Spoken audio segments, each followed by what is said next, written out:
klar? Jeg skal jo ikke så meget, kan man sige. Jeg skal jo bare være din dumme assistent. Du skal vise slides. De regner med, at de får et foredrag, der er meget anti-rygning. Ja, jeg ved ikke, om de blev sure. De opdager det helt sikkert, fordi at nogle af tingene er så dumme. Ja. Jeg tænker, vi kører andre navne derinde. Jeg vil helt vildt gerne have dit navn for Eye Candy, så hvis du kalder mig Morten fra nu af. Okay, så vil jeg hedde Allan. Men mindre det er for dumt. Goddag. Mit navn det er Morten, og det her det er min assistent Allan. Vi kommer fra rygeoplysning.dk. Jeg ved ikke, om I er klar over det, men i dag der er det sådan, at i gennemsnit, der ryger 17% af den danske befolkning. Det svarer til, at hver 5. elev herinde ryger til daglig. Hver 5. Det er slet ikke nok. For det er nemlig rigtig cool at ryge. Allan, tryk. Her der kigger I på 3 cool mennesker, der ryger. Ben Affleck, ham kender I. Brad Pitt, ham kender I. Og så hende fra Titanic. Allan, prøv lige at trykke en gang. Her har vi så prins Joachim, der ryger. Hvorfor har vi så det? Det er fordi, det er med rygning, som det er med tysk grammatik. Der er altid en undtagelse, der bekræfter reglen. Så er der rigtig mange, der spørger Allan og jeg, når vi udholder foredrag. Jamen, er det ikke farligt at ryge? Vi kan prøve at kigge på statistikken. Allan, tryk. 4.000 mennesker dør hvert år i Danmark af rygning. Prøv lige en gang at se, hvor få mennesker det er.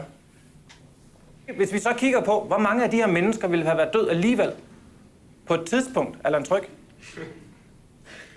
100%. Prøv lige en gang at se, hvor mange mennesker 100% det er.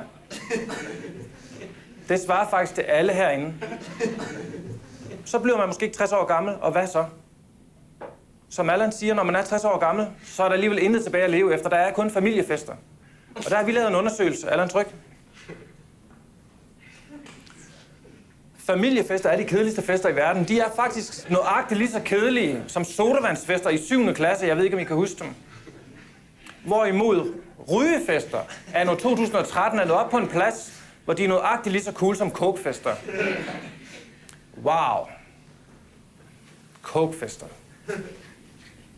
Wow.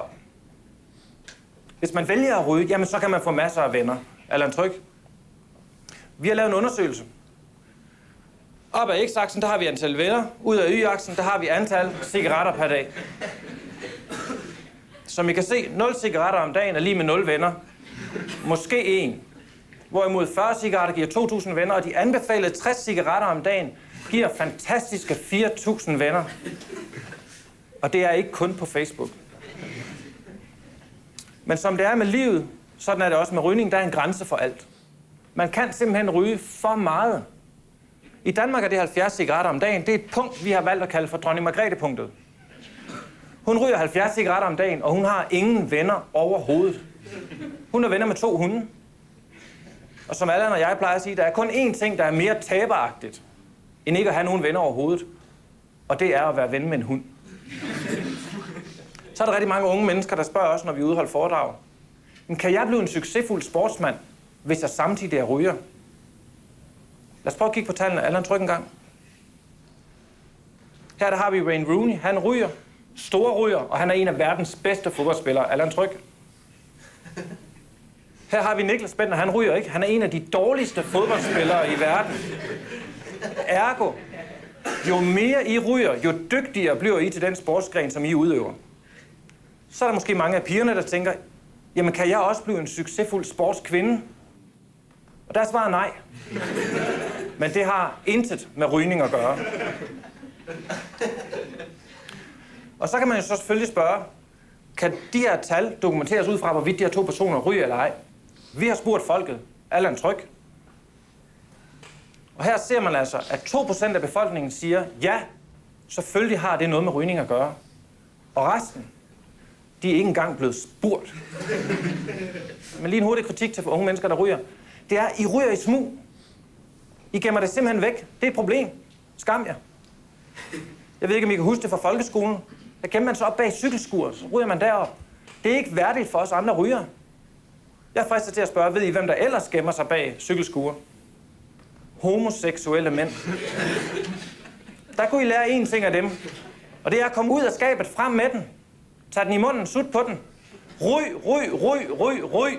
Vi er ligeglade, om det er Marlboro, Kings eller Camel. Find jeres yndlingsmærke i dag, og så ryg alt det, I kan. Og så kan det godt være, at man ikke bliver 80 år gammel, men som Allan og jeg plejer at sige, 1, 2, 3. Hvem gider altså være 80, når man kan ryge i dag? Lad mig høre jer sige, hey! Hey! Man kan godt mærke, at I ikke ryger. Tusind tak, fordi vi måtte komme. Giv en hånd til Allan.